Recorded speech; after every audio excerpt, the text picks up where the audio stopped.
Muito bem, então vamos lá para a nossa segunda parte, né, vamos falar um pouquinho sobre a produção poética do Camões, tá. Ele tem, produções na medida velha? Tem, tá. Então já vi questões de vestibular que usam alguns vilancetes do Camões, algumas coisas de 5 ou 7 sílabas métricas, tá, antes do verso decassílabo. Existe sim. Não são tantas, né, e as que ficaram famosas foram sonetos. No caso da Unicamp, como só tem sonetos, ela não deve, cobrar nada além disso, tá. Mas existe, é bom para vocês saberem, o Enem, por exemplo, pode pedir, tá. Que a gente encontra nessa produção poética do Camões? Nós encontramos os valores do Renascimento. Então, assim, quando a gente fala num classicismo português, né, esse nome classicismo, que seria o nome da estética literária aqui, tem a ver, claro, com a palavra clássico, né, que vem, por sua vez, da antiguidade clássica, ou seja, antiguidade greco-romana, tá?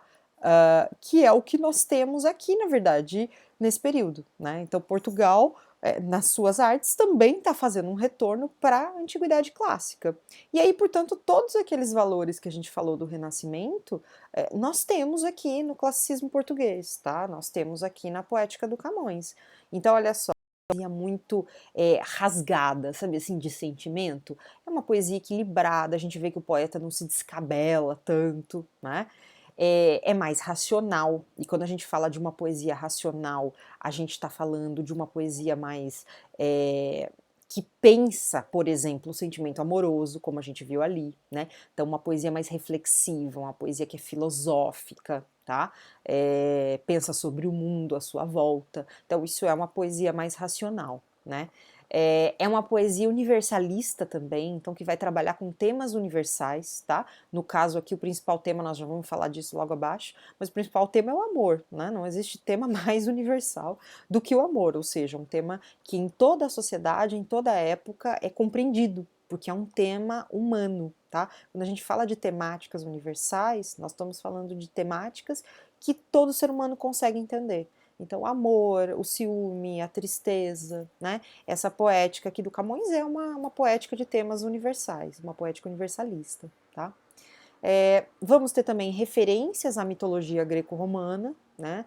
Então o Camões vai adotar, às vezes ele vai trazer nos poemas, nos próprios sonetos, referências históricas, às vezes deuses, tá? Divindades, então Cupido, né? Ou Eros na mitologia romana, Vênus, tá? Todos eles simbolizando o amor, essas são referências muito comuns. Às vezes algumas histórias gregas, da mitologia grega, que ele vai usar como comparação, isso é muito interessante, tá? Muitas vezes, quando ele cita alguma historinha da mitologia grega, é para comparar com o que ele está sentindo agora, né? E a questão de uma poesia que vai investigar também o mundo, e isso é muito interessante, tá? Há temáticas aqui que são investigações universais do mundo também desde a época da Antiguidade Clássica, como a passagem do tempo. Então a gente vai falar um pouquinho mais da passagem do tempo, mas gostaria que vocês também ficassem com isso na cabeça. Essa é uma temática da Antiguidade Clássica, quer dizer, comparações, por exemplo, que o tempo passa, o tempo corre como um rio, né, que não para. E isso é algo que vem lá da Antiguidade Clássica, tá? E que o Camões vai adotar, porque o Petrarca também adota, né? Então essas releituras de temáticas vão aparecendo aqui, tá? Agora, tem algo interessante que eu gostaria de citar também. Eu comentei com vocês na aula passada, o Camões ele não é só do Renascimento, né? Ele é um homem que lida com esses valores do Renascimento, mas que tem um pezinho lá para trás, no medieval, no trovadoresco, e um pezinho lá para frente, né? Então, do trovadorismo, o que é que ele traz? Ele traz, primeiro, como eu falei, né, ele nem sempre escreveu em decassílabo, então ele traz medida velha, ele escreveu coisas, poemas em medida velha, tá? Ele traz forma e ele traz conteúdo também. O principal conteúdo que ele traz do trovadorismo é essa lógica da amada inalcançável, tá? Então a amada que ele não pode ter, né? A amada que é maior do que ele. Então vocês lembram que já estudou trovadorismo, né?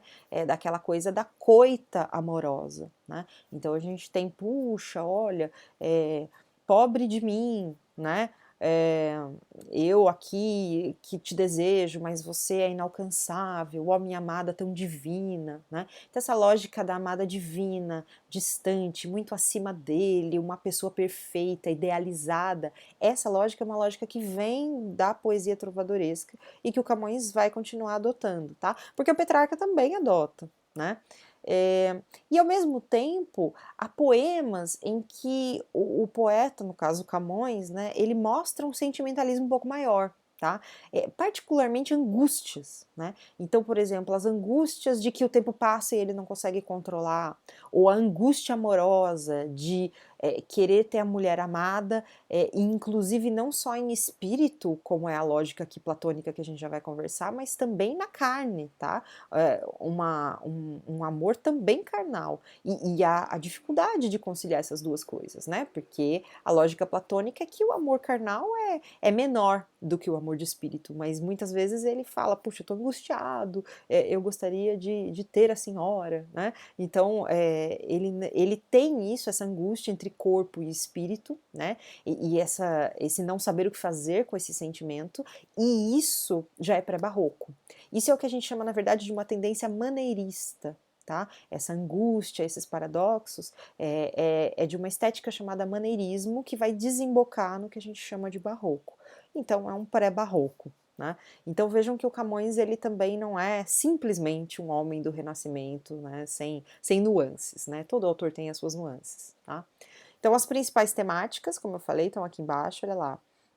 O amor, tá? Então ele vai fazer retratos da amada, ele vai falar da ausência da amada, no caso da Dinamene, né? A amada chinesa, inclusive, que naufragou e morreu, né? Vai falar sobre o sentimento amoroso em si, né? Sobre aquela coisa mais filosófica.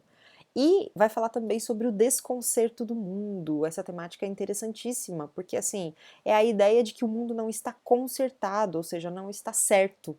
Né? E aí ele fala da passagem do tempo, essa temática muito antiga, então, poxa, o tempo não para de passar, né? O tempo não volta, mas como é que pode? Eu quero que ele volte, porque eu fui mais feliz no passado, né? Então, a passagem do tempo é uma delas. A ideia de mudança, de que tudo muda e que a gente tem que aceitar, né, na marra, né, na força. Então essa é uma ideia também bastante comum aqui ao Camões. A ideia de injustiça, de que tem mais maldade do que bondade no mundo e que isso está errado, né? De que tem mais vaidade no mundo do que compaixão e que isso está errado, tá? Então essas temáticas aqui são bem interessantes. Não sei se a Unicamp vai pegá-las, porque essa lista que ela deixou tem poucos, tá? Mas eu vou mostrar um que não caiu ainda, a gente vai ver um que não caiu, que é dessa linha, que poderia aparecer, tá? Então tenham em mente essas duas temáticas aqui e as suas nuances, tá? E algumas dicas para vocês lerem os sonetos do Camões, tá? Então, primeiro, já tinha comentado isso, atenção à estrutura, né? Por quê? Primeiro, a estrutura do soneto já nos dá pistas, tá? Então, os dois quartetos iniciais, né, 4 versos, geralmente, o que eles fazem? Eles estabelecem a situação em que o poeta está envolvido, né? Então, ele vai dar uma situação que é a situação geralmente problema, né? Então, estou aqui sofrendo pela minha amada, ou estou em meio à natureza, né? E aí depois ele vai revelar que isso é um sofrimento, enfim. Mas geralmente estabelece uma situação, tá? Um contexto.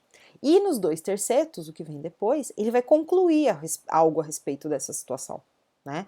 Ele vai chegar a uma conclusão, né? Ou vai finalizar o que está acontecendo ali. Então isso pode ajudar vocês já a entender, né? A lógica do soneto. Temos também a chave de ouro, como eu falei, que é o último verso, que em muitos sonetos resume a temática central, a lógica central do soneto, tá? Então fiquem atentos também ao fecho de ouro, a chave de ouro, né?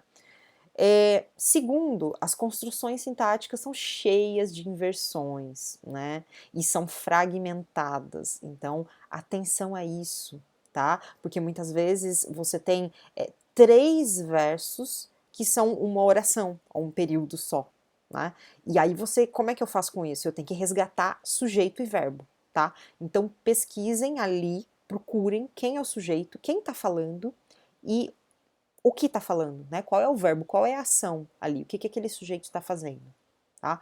Porque isso pode ajudar muito, muito na leitura de vocês. Vocês vão ter que fazer esse exercício, porque há muitas inversões. Muitas vezes o verso começa com o objeto direto e ele vai revelar o verbo e o sujeito depois, na linha de baixo, tá? Então fiquem atentos a isso. Na leitura que a gente vai fazer aqui, vou tentar mostrar isso para vocês, né?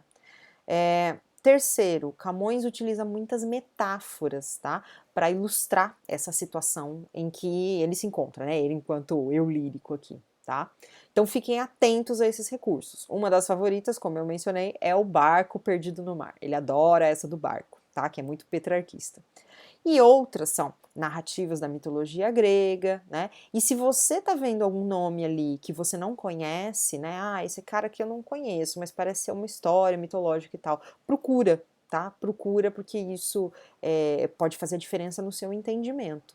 Mas tenham sempre em mente que quando ele dá uma historinha, essa historinha é para comparar com o sentimento dele, né? Então, olha, assim como naquela historinha está se sentindo dessa determinada maneira, eu também estou me sentindo assim, tá? Isso é muito comum dos poemas do Camões. E 4, alguns termos aparecem em letras maiúsculas, então amor, verdade, bondade, por aí vai, tá? Por quê? São personificações, né, de ideias abstratas, tá? Então, é eu transformar numa entidade, né, como se fosse uma pessoa, uma ideia abstrata.